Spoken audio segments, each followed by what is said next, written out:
Hi everyone. So today when I was working on my Excel today, so I found some error, and as you can see, I'm not able to drag my cursor down because I'm already having a formula. So usually beginners who are working with Excel may have this problem, so I thought I'll make a video out of it.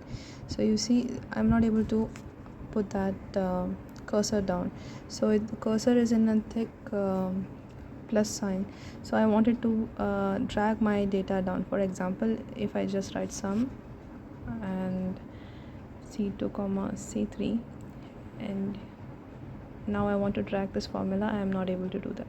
There may be some formulas to do that, but then I thought that we should know some basic. So for the beginners, I can just say that you can just go to file and you can search options, and in that options you just go down to advanced. So when you click advanced, there will be something called as enable fill handle and cell drag and drop. So you just check it, and also check alert before overwriting cells, so you don't need to worry when you're sometimes when we tend to drag, we may overwrite. So just click OK, and now when I'm going to just see, the cursor has changed. Now I can drag it down.